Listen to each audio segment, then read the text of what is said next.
ಪ್ರಿಯ ನಿರೀಕ್ಷಕರೇ ನಮಸ್ಕಾರ. ಬೀರ್ಬಲ್ನ ವಿಶೇಷ ಕಾರ್ಯಕ್ರಮಕ್ಕೆ ಆತ್ಮೀಯವಾದ ಸ್ವಾಗತ. ವೀಕ್ಷಕರೇ, ಅಕ್ಟೋಬರ್ 2, 2025 ರಾಹುಲ್ ಗಾಂಧಿಯವರ ಲೋಕಸಭಾ ಕ್ಷೇತ್ರ ರಾಯ್ಬರೇಲಿಯಲ್ಲಿ ಒಂದು ಅತ್ಯಂತ ದುರಂತವಾದ ಘಟನೆ ನಡೆಯುತ್ತೆ. ಆ ಘಟನೆಯಲ್ಲಿ 38 ವರ್ಷದ ದಲಿತ ಯುವಕ ಹರಿ ಓಂ ವಾಲ್ಮೀಕಿ ಎಂಬಾತ ಮೃತಪಟ್ಟಿದ್ದ. ಅಷ್ಟಕ್ಕೂ ಈತನ ಮೇಲೆ ಒಂದು ಕಳ್ಳತನದ ಆರೋಪ ಕೂಡ ಇತ್ತು. ಸೊ ಜನರು ಆಕ್ರೋಶಗೊಂಡು ಆತನ ಮೇಲೆ ಹತ್ಯೆ ಮಾಡಿ ಬಿಡ್ತಾರೆ. ಈ ಹತ್ಯೆಯ ಪ್ರಕರಣ ಕೂಡ ದಾಖಲಾಗಿರುತ್ತೆ. ಪೊಲೀಸರು ಹತ್ಯೆ ಮಾಡಿದವರ ಹುಡುಕಾಟದಲ್ಲಿದ್ರು. ಇದೆಲ್ಲ ಘಟನೆಯನ್ನ ಗಮನಿಸಿದ ಯೋಗಿ ಆದಿತ್ಯನಾಥ್ ಪೊಲೀಸರಿಗೆ ಒಂದು ಆದೇಶವನ್ನು ಕೂಡ ಕೊಡ್ತಾರೆ. ಯಾವೊಬ್ಬ ಆರೋಪಿಯು ಕೂಡ ಇದರಲ್ಲಿ ತಪ್ಪಿಸ್ಕೊಳ್ಬಾರ್ದು ಅಂತ. ಆದ್ರೆ at the same time Rahul ಗಾಂಧಿಯವರ ಕಚೇರಿಯಲ್ಲಿ ಕ್ಷೇತ್ರದ ನಾಯಕರು ಜನರನ್ನ ಸೇರಿಸಿ ಒಂದು ಮೀಟಿಂಗ್ ನಡೆಸ್ತಾರಂತೆ. ಆ ಮೀಟಿಂಗ್ನಲ್ಲಿ ಒಂದು ಸ್ಟೋರಿ ರೆಡಿ ಮಾಡ್ಕೊಂಡಿದ್ರಂತೆ. ಕಾಂಗ್ರೆಸ್ ಪಕ್ಷದಿಂದ ಒಬ್ಬ ಸ್ಟೋರಿ ಟೆಲ್ಲರ್ ಅನ್ನ ಕೂಡ ಅದಕ್ಕಾಗಿ ಕರೆಸ್ಕೊಳ್ತಾರೆ. ಅವ್ರಿಗೆ ಹೇಳ್ತಾರೆ, ಈ ಘಟನೆಯ ಸಲುವಾಗಿ ಒಂದು ಸ್ಟೋರಿಯನ್ನ ರೆಡಿ ಮಾಡಿ ಅಂತ. ನಂತರ ಒಂದು ಕತೆ ಕೂಡ ರೆಡಿ ಆಗುತ್ತೆ. ಘಟನೆಯ ಒಂದು ದಿನದ ನಂತರ ಈ ಸ್ಟೋರಿ UPಯಲ್ಲಿ ತುಂಬಾ ವೈರಲ್ ಆಗುತ್ತೆ. ಕ್ಷಮಿಸಿ, ವೈರಲ್ ಮಾಡಲಾಗುತ್ತೆ. 38 ವರ್ಷದ ಹರಿ ಓಂ ಮೇಲೆ ಹಲ್ಲೆ ನಡೆದು ಅವನನ್ನು ಹತ್ಯೆ ಮಾಡಲಾಗಿತ್ತು.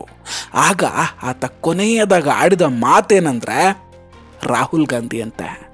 ರಾಹುಲ್ ಗಾಂಧಿ ಅವರನ್ನ ಆತ ಕೂಗಿ ಕೂಗಿ ಕರಿತಾ ಇದ್ನಂತೆ. ಹರಿ ಓಂ ವಾಲ್ಮೀಕಿ ರಾಹುಲ್ ಗಾಂಧಿ ಅವರೇ ನನ್ನನ್ನು ಕಾಪಾಡಿ ಕಾಪಾಡಿ ಅಂತ ಕೊನೆಯ ಕ್ಷಣದಲ್ಲಿ ಬೇಡ್ಕೊಳ್ತಿದ್ನಂತೆ. ಇದು ಕಾಂಗ್ರೆಸ್ ಹೆಣದಂತಹ ಕಥೆಯಾಗಿತ್ತು. ಅಷ್ಟೇ ಅಲ್ಲ, ಆ ಟೈಮಲ್ಲಿ ಅಲ್ಲಿ ಹಲ್ಲೆ ಮಾಡ್ತಿದ್ದವ್ರು ಹೇಳ್ತಾ ಇದ್ರಂತೆ, ನಾವು ಬಾಬಾ ಕಡೆಯವರು ಅಂತ. ಬಾಬಾ ಅಂದರೆ ಮತ್ತಾರೂ ಅಲ್ಲ, CM ಯೋಗಿ ಆದಿತ್ಯನಾಥ್ ಅವರು. ಈ ಸ್ಟೋರಿಯನ್ನ ಕಾಂಗ್ರೆಸ್ ಜಬರ್ದಸ್ತ್ ಆಗಿ ಸೋಷಿಯಲ್ ಮೀಡಿಯಾದಲ್ಲಿ ಹೈಪ್ ಮಾಡುತ್ತೆ. ಎಲ್ಲ ಕಡೆಯಲ್ಲೂ ಸುಳ್ಳು ಸುದ್ದಿಯನ್ನು ಹಬ್ಬಿಸುತ್ತೆ.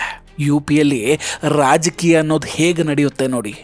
ಜೊತೆಗದನ್ನ ಯೋಗಿಜಿ ಹೇಗೆ ಧ್ವಂಸ ಮಾಡ್ತಿದ್ದಾರೆ ಅನ್ನೋದನ್ನು ಕೂಡ ನೀವು ನೋಡಬೇಕಿಲ್ಲಿ.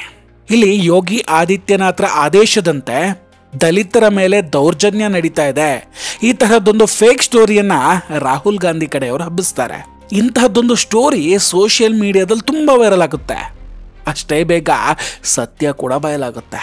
ಕಾಂಗ್ರೆಸ್ ಹರಿ ಓಂ ವಾಲ್ಮೀಕಿಯ ವಿಷಯವನ್ನ ಇಟ್ಟುಕೊಂಡು ತಮ್ಮ ರಾಜಕೀಯ ನಡೆಸಿ ರಾಹುಲ್ ಗಾಂಧಿಯ ವರ್ಚಸ್ಸನ್ನ UPಯಲ್ಲಿ ಹೆಚ್ಚಿಸೋದಕ್ಕೆ ತಯಾರಿ ಮಾಡಿಕೊಂಡಿತ್ತು.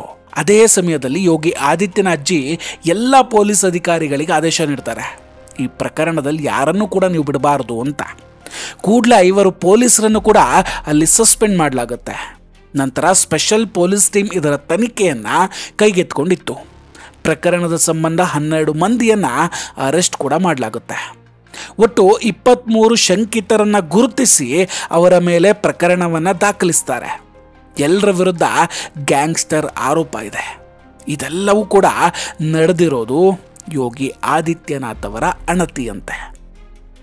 ಇಲ್ಲಿ ಕಾಂಗ್ರೆಸ್ನ ಮುಖವಾಡ ಹೇಗೆ ಕಳಚಿ ಬೀಳುತ್ತೆ ನೋಡಿ. ಹರಿ ಓಂ ವಾಲ್ಮೀಕಿ ಅನ್ನೋ ದಲಿತನ ಮೇಲೆ ದೌರ್ಜನ್ಯ ಆದಾಗ ಅವರ ಕುಟುಂಬದ ಜೊತೆ ಕಾಂಗ್ರೆಸ್ ನಿಲ್ಲೋದಿಲ್ಲ, ಆದರೆ ಕುಟುಂಬವನ್ನ ತಮ್ಮ ರಾಜಕೀಯ ಲಾಭಕ್ಕಾಗಿ ಬಳಸ್ಕೊಳ್ಳೋದಕ್ಕೆ ನೋಡುತ್ತೆ. ರಾಹುಲ್ ಗಾಂಧಿಯವರ ಟೀಮ್ ಸೋಷಿಯಲ್ ಮೀಡಿಯಾದಲ್ಲಿ ಈ ಕೇಸ್ನ ಬಗ್ಗೆ ಒಂದ್ರ ಮೇಲೊಂದು ಸುಳ್ಳನ್ನು ಹೇಳ್ತಾನೆ ಬರುತ್ತೆ. ಹರಿ ಓಂ ವಾಲ್ಮೀಕಿಯ ತಂದೆಯ ಜೊತೆ ರಾಹುಲ್ ಗಾಂಧಿ ಫೋನ್ನಲ್ಲಿ ಮಾತಾಡಿ ಸಮಾಧಾನ ಮಾಡಿದ್ರು ಅಂತ ಹೇಳ್ತಾರೆ. ಆದರೆ ಅಲ್ಲೂ ಅವರ ಸುಳ್ಳು ಬಯಲಾಗಿತ್ತು. ಅವರ ತಂದೆಯವರೇ ಹೇಳ್ತಾರೆ, ನನಗೆ ರಾಹುಲ್ ಗಾಂಧಿ ಅಥವಾ ಕಾಂಗ್ರೆಸ್ನಿಂದ ಯಾವುದೇ ಕಾಲ್ ಬಂದಿಲ್ಲ ಅಂತ. ಎಂಥ ಅವಸ್ಥೆ ನೋಡಿ. ಈಗ ಈ ಪ್ರಕರಣದ ಅಸಲಿ ಕತೆ ಏನಂದ್ರೆ, ಹರಿ ಓಂ ವಾಲ್ಮೀಕಿಯ ಮೇಲೆ ದೌರ್ಜನ್ಯ ನಡೆದಿದ್ದು ನಿಜ. ಅದರ ಜೊತೆಗೆ ಯೋಗಿಜಿ ಸರ್ಕಾರದ ಪೊಲೀಸರು ಕೂಡ ಪ್ರಕರಣವನ್ನ ತುಂಬಾ ಚುರುಕಾಗಿ ನಡೆಸಿ ಆರೋಪಿಗಳನ್ನ ಜೈಲಿಗೆ ಹಾಕುವ ಕೆಲಸ ಮಾಡ್ತಿದ್ದಾರೆ. ಇದು ಕೂಡ ಸತ್ಯ. ಸೊ ಇದರಿಂದ ಹರಿ ಓಂ ವಾಲ್ಮೀಕಿ ಅವರ ಕುಟುಂಬಕ್ಕೆ ಯೋಗಿಜಿ ಸರ್ಕಾರದ ಮೇಲೆ ತುಂಬಾ ವಿಶ್ವಾಸ ಮೂಡುತ್ತೆ. ಕಳೆದ ಶನಿವಾರ ಅಂದ್ರೆ 11ನೇ ತಾರೀಕು ಮೃತನ ಪತ್ನಿ ಯೋಗಿಜಿಯನ್ನ ಭೇಟಿ ಮಾಡೋದಕ್ಕೆ ಅಂತ ಬಂದಿದ್ರು.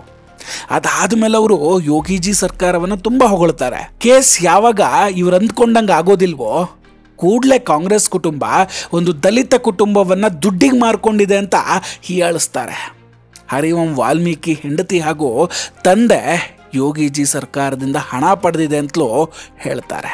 ಇದೇ ನೋಡಿ ಕಾಂಗ್ರೆಸ್ಸಿಗರ ದಲಿತರ ಮೇಲಿನ ಪ್ರೇಮ. ದಲಿತರು ಇವರ ರಾಜಕೀಯಕ್ಕೆ ಲಾಭ ಆಗೋ ಹಾಗಿದ್ರೆ ಓಕೆ, ಇಲ್ಲ ಅಂದರೆ ಅವರ ಮೇಲೆಯೇ ಆರೋಪ ಮಾಡ್ತಾರೆ. ಅಂದರೆ ದಲಿತರು ಇವರ ವಿರುದ್ಧ ಮಾತಾಡಬಾರ್ದು, ಕೇವಲ ಇವರ ಲಾಭಕ್ಕಷ್ಟೇ ಅವರು. ಲಾಭ ಇದ್ದರೆ ದಲಿತರ ಮೇಲೆ ಪ್ರೇಮ ಅಲ್ಲ, ಪ್ರೇಮದ ನಾಟಕ ಅಷ್ಟೇ. ಹರಿವಂಶ್ ವಾಲ್ಮೀಕಿಯ ಪ್ರಕರಣದಲ್ಲಿ ಇದು ಸ್ಪಷ್ಟವಾಗಿ ಅರ್ಥ ಆಗುತ್ತೆ. ಕಾಂಗ್ರೆಸ್ ಅಂದ್ಕೊಂಡಿತ್ತು ಹರಿವಂಶ್ ವಾಲ್ಮೀಕಿಯ ಸಾವಿನಿಂದ ಅವರ ಕುಟುಂಬ ಆಕ್ರೋಶಗೊಂಡಿರುತ್ತೆ, ಆ ಟೈಮನ್ನು ನಾವು ಲಾಭ ಮಾಡಿಕೊಳ್ಬಹುದು ಅಂತ. ಯೋಗಿಜಿಯ ವಿರುದ್ಧ ಅವರನ್ನು ಬಳಸ್ಕೊಳ್ಬಹುದು ಅಂದ್ಕೊಂಡಿದ್ರು. ಸರ್ಕಾರದ ತನಿಖೆಯಿಂದ ಆರೋಪಿಗಳಿಗೆ ಶಿಕ್ಷೆ ಆಗಿದ್ದಕ್ಕೆ ಹರಿವಂಶ್ ವಾಲ್ಮೀಕಿಯ ಹೆಂಡತಿ ಯೋಗಿಜಿಯನ್ನು ಭೇಟಿ ಮಾಡಿ ಧನ್ಯವಾದ ಹೇಳಿದ್ದು ಇವರ ಎಲ್ಲ ಆಟಗಳನ್ನು ಹಾಳು ಮಾಡಿ ಹಾಕ್ತು ಪಾಪ. ಜೊತೆಗೆ ಈ ಹರಿವಂಶ್ ವಾಲ್ಮೀಕಿಯವರ ಪತ್ನಿ ಇನ್ನೊಂದು ಮಾತನ್ನು ಹೇಳ್ತಾರೆ, ಈ ಕ್ಷೇತ್ರದಲ್ಲಿ ಯಾರಾದರೂ ದಲಿತರ ರಕ್ಷಣೆ ಮಾಡ್ತಾರೆ, ಅವರ ಜೊತೆ ನಿಲ್ತಾರೆ ಅಂದರೆ ಅದು ಬಾಬಾ ಅಷ್ಟೇ, ಅಂದರೆ ಯೋಗಿಜಿ ಮಾತ್ರ ಅಂತ ಹೇಳ್ತಾರೆ. ಈ ಮಾತು ಕೇಳಿದ ಮೇಲೆ ಇವರ ಕುಟುಂಬಕ್ಕೆ ಹಣದ ಆಮಿಷ ಒಡ್ಲಾಗಿದೆ, ದುಡ್ಡು ಕೊಟ್ಟಿದ್ದಕ್ಕೆ ಯೋಗಿಜಿಯನ್ನು ಹೊಗಳ್ತಾ ಇದ್ದಾರೆ ಅಂತ ಅವರ ಮೇಲೆಯೇ ಆರೋಪ ಮಾಡೋಕ್ಕೆ ಶುರು ಮಾಡಿಕೊಂಡ್ರು. ಇದು ಯಾವ ರೀತಿಯ ರಾಜಕೀಯ? ಯಾರಿಗಾದರೂ ಸಮಸ್ಯೆ ಅಂತ ಬಂದಾಗ ಸರ್ಕಾರ ಜೊತೆ ನಿಂತರೆ ಅದು ಆಮಿಷ ಆಗುತ್ತಾ? ಸರ್ಕಾರ ಹಾಗಾದ್ರೆ ಯಾರಿಗೋಸ್ಕರ ಇರೋದು?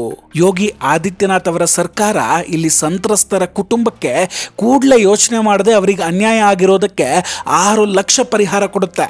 ಅವರ ಪತ್ನಿಗೆ ಸರ್ಕಾರಿ ಕೆಲಸವನ್ನು ನೀಡುತ್ತೆ. ಜೊತೆಗೆ ಪ್ರಧಾನ ಮಂತ್ರಿ ಆವಾಸ್ ಯೋಜನೆ ಅಡಿಯಲ್ಲಿ ಮನೆಯನ್ನು ನೀಡ್ತಾರೆ. ಯೋಗಿಜಿ ಈ ಮೃತನ ಪತ್ನಿಯ ಮುಂದೆ ಒಂದು ಮಾತನ್ನು ಹೇಳ್ತಾರೆ, ಅದನ್ನು ಕೇಳಿದ್ರೆ ಎಂಥವರಿಗಾದರೂ ಗೌರವ ಬರುತ್ತೆ ಯೋಗಿಜಿ ಮೇಲೆ. ಅವ್ರು ಹೇಳ್ತಾರೆ, ಸಹೋದರಿ ನಿನ್ನ ಕಣ್ಣೀರಿನ ಒಂದೊಂದು ಹನಿಗೂ ನಮ್ಮ ಸರ್ಕಾರ ಲೆಕ್ಕವನ್ನು ಕೊಡುತ್ತೆ ಅಂತ.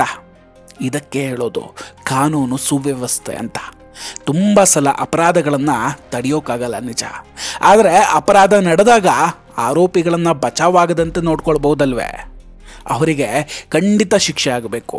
ಅದು ನಡೆದಾಗಲೇ ಇನ್ನೊಂದಷ್ಟು ಅಪರಾಧಗಳು ಕಡಿಮೆ ಆಗೋದು, ಮುಂದೆ ಇಂಥ ಕೆಲಸ ಮಾಡೋದಕ್ಕೆ ಭಯ ಪಡೋದು. ಇದನ್ನು ಮಾಡದೇ ಇದ್ದಾಗ ಸರ್ಕಾರವನ್ನು ಪ್ರಶ್ನೆ ಮಾಡಬೇಕು. ಇಲ್ಲಿ ಯೋಗಿಜಿ ಆ ಕೆಲಸವನ್ನು ಮಾಡಿಬಿಟ್ಟಿದ್ದಾರೆ, ಆದರೆ ಅದಕ್ಕೂ ಕಾಂಗ್ರೆಸ್ಗೆ ಯಾಕೂರಿ ಅಂತ ಗೊತ್ತಾಗ್ತಿಲ್ಲ. ಇದೇನು ಮೊದಲ ಪ್ರಕರಣ ಅಂತೂ ಅಲ್ಲ. ನೋಡಿ, ಅಕ್ಟೋಬರ್ 9ನೇ ತಾರೀಕು ದಲಿತರ ದೊಡ್ಡ ನಾಯಕಿ, ದಲಿತರ ಧ್ವನಿ ಅಂತ ಇವರನ್ನು ಪೂಜೆ ಮಾಡ್ತಾರೆ UPಯಲ್ಲಿ. ಅವ್ರ ಹೆಸರು ಮಾಯಾವತಿ.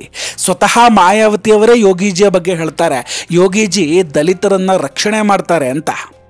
ಇಲ್ಲಿ ಒತ್ತಿ ದಲಿತರು ಅಂತ ಯಾಕೆ ಹೇಳ್ತಾ ಇದ್ದೀವಿ ಅಂದರೆ, ವಿರೋಧ ಪಕ್ಷಗಳು ಪದೇ ಪದೇ ದಲಿತರ ಹೆಸರಲ್ಲಿ ರಾಜಕೀಯವನ್ನು ಮಾಡ್ತಾನೆ ಬಂದಿದ್ದಾರೆ. ರಾಹುಲ್ ಗಾಂಧಿ ಅವರು ಇಲ್ಲಿ ಕೂಡ ದಲಿತನ ಸಾವನ್ನು ತಮ್ಮ ರಾಜಕೀಯ ಲಾಭಕ್ಕೆ ಬಳಸ್ಕೊಳ್ಳೋಕೆ ಮುಂದಾಗಿದ್ರು. ಇದನ್ನು ನಾವು ಅರ್ಥ ಮಾಡ್ಕೊಳ್ಬೇಕು. ಖಂಡಿತ ದಲಿತರಿಗೂ ಈ ರಾಜಕೀಯದ ಆಟಗಳು ಆದಷ್ಟು ಬೇಗ ಅರ್ಥ ಆಗಲಿದೆ ಅಂದ್ಕೊಳ್ತೀನಿ. ವೀಕ್ಷಕರೇ, ಇದೆಲ್ಲದರ ಬಗ್ಗೆ ನಿಮ್ಮ ಅಭಿಪ್ರಾಯ ಏನು? ದಯವಿಟ್ಟು ಕಮೆಂಟ್ ಮಾಡಿ ತಿಳಿಸಿ. ನಾವು ಕೊಟ್ಟಂತಹ ಮಾಹಿತಿಗಳು ನಿಮಗೆ ಇಷ್ಟ ಆಗಿದ್ದರೆ ದಯವಿಟ್ಟು ವಿಡಿಯೋವನ್ನು ಲೈಕ್ ಮಾಡಿ ಹಾಗೂ ಶೇರ್ ಮಾಡಿ. ಇನ್ನೂ ಕೂಡ ನಮ್ಮ ಬೀರ್ಬಲ್ ಚಾನಲನ್ನು ಸಬ್ಸ್ಕ್ರೈಬ್ ಮಾಡಿಲ್ಲ ಅಂದರೆ ದಯವಿಟ್ಟು ಸಬ್ಸ್ಕ್ರೈಬ್ ಮಾಡಿ ಹಾಗೂ ಬೆಲ್ ಐಕಾನನ್ನು ಕ್ಲಿಕ್ ಮಾಡಿ. ನಮಸ್ಕಾರ, ಟೇಕ್ ಕೇರ್ ಆ್ಯಂಡ್ ಬಾಯ್ ಬಾಯ್. ಮತ್ತೆ ಭೇಟಿಯಾಗೋಣ. ಜೈ ಹಿಂದ್.